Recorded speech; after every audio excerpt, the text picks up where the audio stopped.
Hello student, आज 15 सितंबर 2020 को हमारा आज का टॉपिक है 16 सितंबर 2020 को इनडायरेक्ट टैक्स में हमारा आज अगला चैप्टर स्टार्ट होता है। फर्स्ट चैप्टर हमारा कंप्लीट हो गया था और आप लोगों को मैंने कहा था कि भाई उसके क्वेश्चन आंसर तैयार कर लेना। आई होप कि सभी ने तैयार कर लिया होगा। और आज हमारा चैप्टर है इंट्रोडक्शन टू जीएसटी। बेटा यहीं से हमारे क्वेश्चन आंसर स्टार्ट हो जाते हैं क्योंकि मेन चैप्टर हमारा जीएसटी यहीं से स्टार्ट होता है। ठीक है, तो आज के वीडियो में मैं आपको बता रही हूँ कि जीएसटी क्या होती है। इंट्रोडक्शन पहले भी आपको दे दिया था। जीएसटी की फुल फॉर्म है गुड्स एंड सर्विस टैक्स।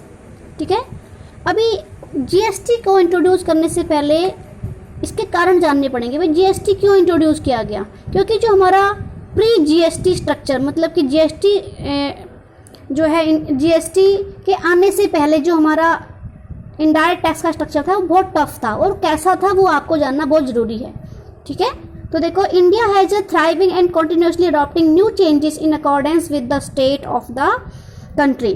ठीक है, तो कह रहा है जो हमारी इंडिया है, इंडिया में नए नए चेंजेस कंटिन्यूसली आ रहे हैं। It has drawn the power to do so from the constitution. और ऐसा करने की भाई न्यू न्यू चेंजेस लाने की जो इसको पावर है वो हमारे संविधान से मिलती है इसको। विच अलाउज, जो हमारा संविधान है, हमारा कॉन्स्टिट्यूशन ऑफ इंडिया है, अलाउ करता है सेंट्रल गवर्नमेंट को एंड स्टेट गवर्नमेंट को टू लेवी टैक्स, कि भाई टैक्स लगाओ। क्योंकि टैक्स लगाए जाएंगे तो बेनिफिट्स गवर्नमेंट को होगा, लेकिन उसके जो फैसिलिटीज़ हैं वो हम ही को मिलेंगी, हमारे सिटीजन को मिलेंगी। तो collecting tax is a way of income for the government. ठीक है, जो टैक्स कलेक्ट करने का एक टैक्स को क्यों कैलकुलेट किया जाता है, क्यों कलेक्ट किया जाता है? क्योंकि ये गवर्नमेंट की इनकम का एक मेन सोर्स है, वे है, which is later use for various purposes in order to boost the economy of the country. और ये जो टैक्स का अमाउंट होता है, टैक्स का जो पैसा होता है, यही हमारी जो गवर्नमेंट है वो हमारे इकोनॉमी को बढ़ाने के लिए डिफरेंट पर्पज़ के लिए यूज़ करती है। तो there are two types of tax in India, direct and indirect tax. पहले भी आपको बता दिया है दोनों का डिफरेंस। और direct tax is tax that is directly levied on a person and collected from the same person, for example income tax. Direct tax एक ऐसा टैक्स होता है जो उसी पर्सन की इनकम पे लगाया जाता है जिस पर्सन की वो इनकम है। ठीक है, on the other hand indirect tax is tax that is levied on one person and collected from other person. ठीक है, फॉर एग्जाम्पल सेल टैक्स। और इनडायरेक्ट टैक्स एक ऐसा टैक्स है जो लगता तो एक पर्सन पे है, लेकिन कलेक्शन जो है दूसरे पर्सन से कराई जाती है। जैसे मैन्युफैक्चरर ने गुड्स मैन्युफैक्चर कर दी तो लायबिलिटी तो उसकी बनती थी। ठीक है, लेकिन पेमेंट कौन कर रहा है? कंज्यूमर कर रहा है। तो ऐसे होता है इनडायरेक्ट टैक्स। तो first we need to understand the pre GST indirect tax system, क्योंकि हमारा क्वेश्चन में भी आएगा कि भाई pre GST indirect tax system के क्या लिमिटेशंस थी, क्या कमियां थी जिसके करके कि जीएसटी को लागू करना पड़ा। तो the earlier system of taxation on goods and services is characterized by multiplicity of taxes on goods and services. तो कह रहा है जो जीएसटी से पहले वाला जो हमारा सिस्टम था टैक्सेशन का, इनडायरेक्ट टैक्स का, उसमें एक ही टाइप के गुड्स पे, एक ही टाइप की सर्विसेज पे बहुत सारे टाइप के टैक्स लगते थे। ठीक है, जैसे एक्साइज ड्यूटी लगती थी प्रोडक्शन पे, मतलब उन्हीं गुड्स को जब हम प्रोड्यूस कर रहे हैं, मैन्युफैक्चर कर रहे हैं तो एक्साइज ड्यूटी लग रही है। ठीक है, उन्हीं गुड्स का जब हम इंपोर्ट एक्सपोर्ट कर रहे हैं तो उस पर कस्टम ड्यूटी लग रही है, और सर्विसेज पे सर्विस टैक्स लग रहा है। ये सारे के सारे सेंट्रल गवर्नमेंट लगा रही थी। ठीक है, ऑन द अदर हैंड अगर स्टेट लेवल पे की बात करें हम, तो स्टेट लेवल पे वैट लग रहा था, value added tax, entry tax, एक स्टेट से दूसरे स्टेट में एंट्री करने के लिए भी टैक्स वहाँ पे वसूल किया जा रहा था, purchase tax, octroi and duty on liquor. देखो, शराब पे जो टैक्स था उसको ड्यूटी ऑन लिक्वायर बोला गया है, are levied by the state government. तो ये सारे टैक्स कौन लगा रहा था? स्टेट गवर्नमेंट लगाई थी। अपार्ट फ्रॉम दिस, इसके अलावा there are various other taxes levies on charge such as cesses. Cess क्या होते हैं आपको पहले बताया है। ठीक है, टाइप्स ऑफ टैक्सेस में बताया आपको। सेस का मतलब टैक्स के ऊपर टैक्स लगता है। सरचार्ज एक फिक्स अमाउंट से के बाद जो मतलब कि सरचार्ज जो है बहुत ज़्यादा इनकम पे लगता है, हाईएस्ट स्लैब पे लगता है। Entertainment tax, luxury tax, stamp duty, road tax, तो ये सारे टैक्सेस लगते थे। अब इन सबको हटा के जीएसटी लग चुका है। तो such multiplicity of taxes distort the tax structure and brings in complexities. तो यही मतलब बार बार टैक्स, मल्टीप्लिसिटी ऑफ टैक्स का मतलब ये जो टैक्स बार बार लग रहा था, इसी करके जो हमारा टैक्सेशन स्ट्रक्चर था वो बहुत ही कॉम्प्लेक्स हो गया था, बहुत टफ हो गया था।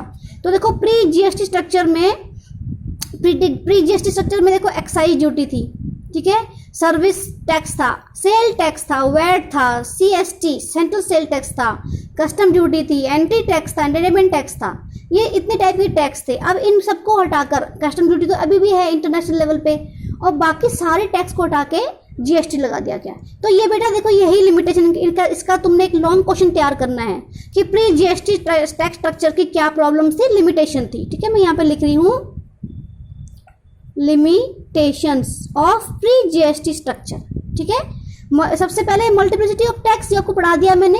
सबसे पहली प्रॉब्लम यही थी कि प्री जीएसटी स्ट्रक्चर में, इसका मतलब क्या है कि जीएसटी से पहले वाला जो हमारा टैक्स स्ट्रक्चर था उसमें डिफरेंट टाइप्स के टैक्स थे, ठीक है। दूसरा कॉम्प्लेक्स, बहुत कॉम्प्लेक्स मतलब बहुत टफ हो गया था, ये टफ का मतलब बहुत हार्ड हो गया था, क्योंकि डिफरेंट टाइप्स के इसमें टैक्स लग रहे थे। उसके बाद है कैस्केडिंग इफेक्ट्स ऑफ टैक्सेस, ये आपको समझाना बहुत जरूरी है। कैस्केडिंग का मतलब टैक्स पे टैक्स, टैक्स पे टैक्स, टैक्स पे टैक्स अमाउंट बढ़ता जा रहा था।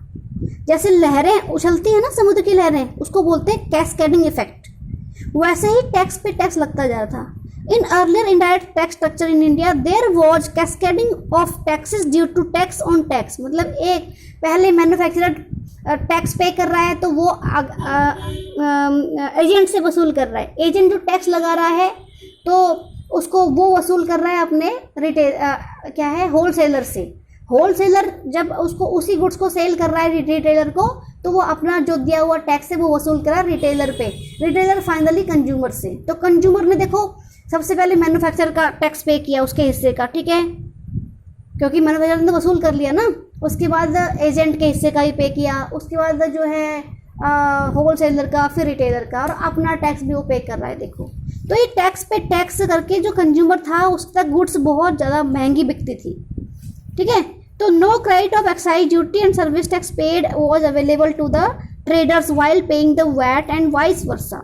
तो कह रहा है कि एक्साइज ड्यूटी, सर्विस टैक्स वगैरह जो पे करते थे उसका कोई भी क्रेडिट उनको वापस नहीं मिलता था।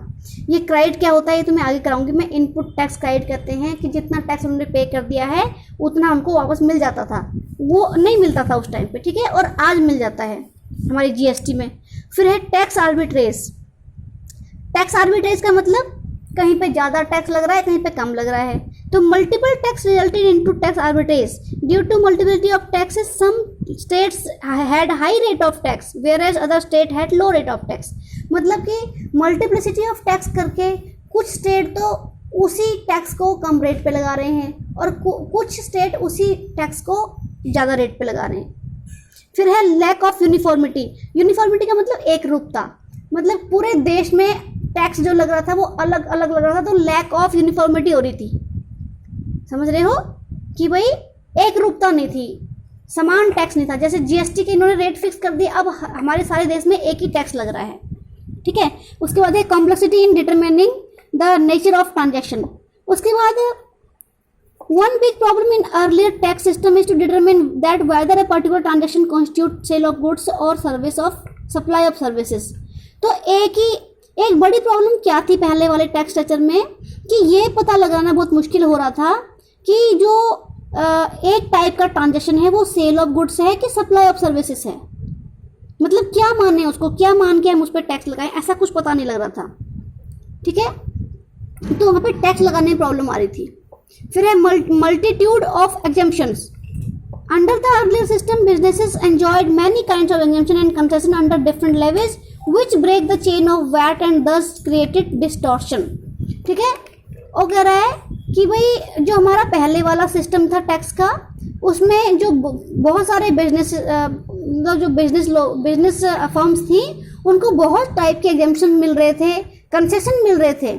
इससे क्या हो रहा था कि वैट की जो सप्लाई हो रही थी, यानी कि वैट की जो चेन थी वो टूट जा रही थी, और इस करके गड़बड़ियाँ बहुत कर रहे थे जो बिजनेस पर्सन थे। कोई टैक्स भर रहा था, कोई नहीं भर रहा था, ठीक है। फिर है लैक ऑफ ट्रांसपेरेंसी। ट्रांसपेरेंसी का मतलब सब कुछ पता लगना, ठीक है। तो ट्रांसपेरेंसी की कमी थी क्योंकि लोग ये नहीं समझ पा रहे थे कि भाई कितना हम टैक्स पे कर रहे हैं, कितना गवर्नमेंट तक पहुंच रहा है, हमारी टैक्स के अमाउंट कितनी है, कितना हमने ट्रांजैक्शन किया है, कुछ नहीं पता लग रहा था। फिर है नैरो बेस, तो due to different threshold under threshold का मतलब लिमिट्स की बात कर रहा है, under different laws as well as numerous exemptions and concession the pre GST tax base was narrow is as compare to other countries.